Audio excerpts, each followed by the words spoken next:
Chers amis, je vous salue tous. Comment allez-vous ce matin? J'espère que ça va pour vous. Pour ma part, moi ça va, tout va bien. Écoutez, j'ai pas grand-chose à vous dire, hein. C'est que tout va bien. Voilà. Donc tout va bien, c'est que par conséquent, tout va pas si mal que ça. Écoutez, je sais pas, j'ai pas préparé ma suite des vidéos là concernant les rois des Francs.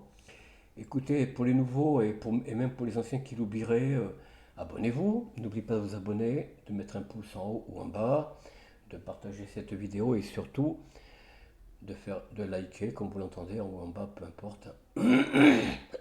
Et surtout de partager cette vidéo, c'est très important. Aussi bien pour moi que pour vous, et d'ailleurs même plus pour vous que pour moi, puisque c'est vous qui bénéficiez d'un apport de nouveaux visiteurs, de nouveaux abonnés, enfin bon voilà. Vous savez ce qu'il reste à faire, je vous laisse le libre choix d'opérer comme vous l'entendez. Alors écoutez, aujourd'hui on va continuer les rois des Francs, les Mérovingiens semble-t-il, hein, même si c'est des rois des Francs, mais c'était encore des Mérovingiens avant qu'ils soient chassés par Pépin le Bref, hein, je crois, par les Pépinides, donc le futur Charlemagne, qui s'appelle pas plus Charlemagne qu'autre chose. D'ailleurs, on a francisé son nom, mais en fait c'est Carlus Magnus, hein.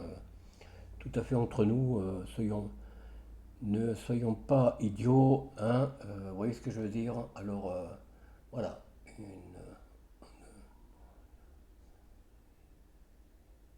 3, 4, 5, 6, 3, 4, 5, 6, oui, une, 2, 3, 4, 5, 6, j'en étais où là? 2, 3, 4, 5, 6. Oui, je crois que j'en étais à Clovis 3, je crois. Non, ben je vais reculer. Je sais pas. Bon, je saute un peu parce que c'est vrai que c'est long. Alors on était à Clovis 3, il me semble. Je sais plus exactement. Bon, écoutez, si vous avez. Voilà. Alors écoutez, voilà, ce que je voulais vous dire, c'est que ce prince, donc, qui a vécu de 675 à 676, oh là là, non, ça c'est début et fin de règne, pardon. Naissance 670 jusqu'à 676, waouh! Enfin, autour, on sait pas trop, c'est pas une date exacte. Alors, qu'est-ce qui s'est passé pour lui? Il n'a pas dû rester bien longtemps sur le trône. Alors, oui, qu'est-ce qu'ils disent? Bon, et le roi des Francs et d'Austrasie, hein, reconnu imposteur, il est déchu. Bon, peu après son ascension au trône, effectivement, c'est un règne très très court, mais ça, bon, c'est dommage qu'on puisse pas chasser les présidents comme ça, comme étant des imposteurs. Ou bon, de toute façon, ils sont tous imposteurs depuis 1958. Par conséquent, il faudrait qu'ils soient tous mis au rebut, comme l'on dit, hein, c'est-à-dire à la porte de sortie. Ils sont tous, aussi bien Charles de Gaulle que le dernier, le prince Emmanuel Ier, Macron. Je l'appelle comme ça, hein, c'est le roi des Francs lui aussi. Plus ou moins. Bon. Alors continuons sur Dagobert II. Alors, qu'est-ce que j'ai à dire? Qu'est-ce qu'on a à dire sur lui? Canonisé, waouh, sur le nom de Saint Dagobert, waouh, et le roi des Francs de la dynastie mérovingienne, bien sûr, fils du roi Sigebert ou Sigisbert III. Alors voilà un petit peu les princes de l'Église et les princes qui ont régné sur le pays des Francs, le royaume des Francs, pardon, c'est comme ça qu'on disait avant, sur les sujets de Sa Majesté. Alors, il n'y a pas grand-chose à dire de lui, hein, sauf que il règne sur le royaume d'Austrasie aussi, bien sûr, en plus des Francs, considéré comme un martyr et reconnu comme un saint, nanana, depuis le 9e siècle. Bon, ben voilà, pas grand-chose à dire sur lui. Ensuite vient Clovis IV, qui lui est né vers 667, non 680, est mort en 694 ou 695. Bon, c'est selon, et c'est pas très précis. C'est curieux, mais bon. Ouais, bon, Clovis II est ignoré notamment dans les généalogies qui ne prennent en compte que les rois francs de Nestrie. Clovis IV est alors numéroté Clovis III. Bon, en fait, c'est l'Église qui a décidé que ça a commencé par un tel et ça s'est poursuivi sur un tel et ainsi de suite. L'histoire est réécrite par les jésuites déjà, bien sûr, par les jésuites et aussi par l'Église en général, hein, par les dirigeants de l'époque, hein, les moines, les évêques, les archevêques, enfin j'en passe, tous ceux qui faisaient le clergé de France, hein, de France, oui c'est ça, bon j'ai dit le nom, tant pis, les pays des fromages, des francs, on va dire, voilà. Et donc, c'est euh, bon, l'histoire est recomposée de toute façon, c'est clair et net. Je n'ai pas bon, il faudrait pour ça aller sur la chaîne de Pagan TV, Oleg de Normandie. Il n'y a que lui qui explique très bien dans ses anciennes vidéos, parce que là, depuis quelque temps, j'ai l'impression qu'il vivote entre l'ancienne religion et puis le christianisme. Alors, je ne sais pas trop exactement ce qu'il est en train de faire. Voilà, donc ça, c'est Clovis IV. Bon, bref, un saint, voyez-vous, rien que ça. Alors ensuite, Childebert IV ou Childebert IV, dit le juste, né vers le 678 et mort en 760, en 711, en 678 et 711. Oui, c'est pas mal.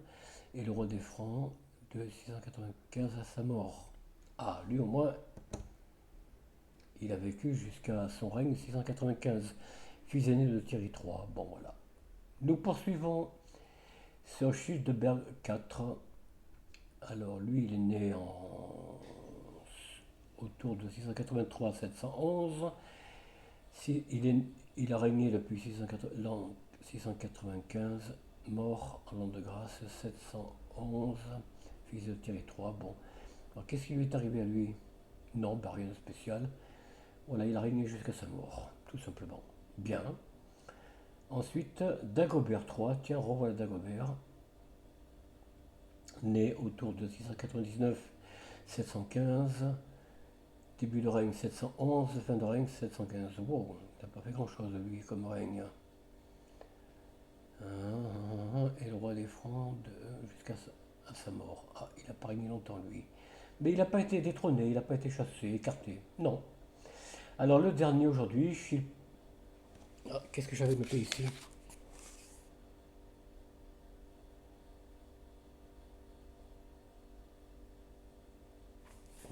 Qu'est-ce que j'ai noté là? Oh là là.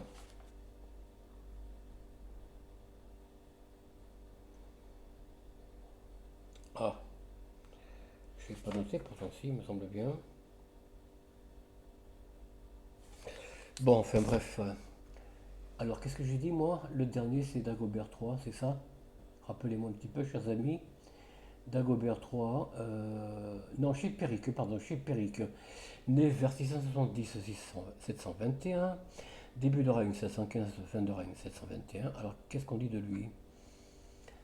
Alors, il était roi des Francs et de Neustrie et des Burgondes de 715 à 719, puis de tous les Francs de 719 à 721, date de sa mort, apparemment. Oui. Alors, qu'est-ce qu'ils disent là? Fils probable de Childéric II, ils ne savent même pas. Élu roi de Neustrie en 715, sous l'égide du maire du palais Rainfroid, il devient roi de tous les Francs après la mort de son concurrent Clotaire IV en 1619. Et voilà, chers amis, nous nous arrêtons là pour cette vidéo. J'espère que cette vidéo vous a plu. C'est un peu difficile à expliquer un peu ces dates parce que j'ai l'impression, je peux me tromper, j'ai l'impression qu'il y a j'ai le Péric. Je note parce qu'il faut que je me rappelle où je m'arrête.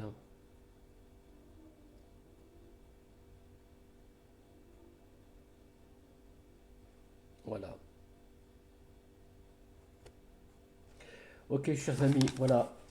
J'espère que cette vidéo vous a plu, que vous n'êtes pas ennuyés et que vous apprenez quelques trucs parce que, bah écoutez, je fais de mon mieux, je ne suis pas un historien, encore une fois, je le rappelle. Je suis qu'un simple retraité. Voilà, j'ai travaillé dans d'autres métiers, moi, le bâtiment et d'autres métiers. Donc je ne suis pas du tout historien, je me frotte un peu à l'aventure de l'histoire. Alors c'est pas facile, aidez-moi si vous pouvez.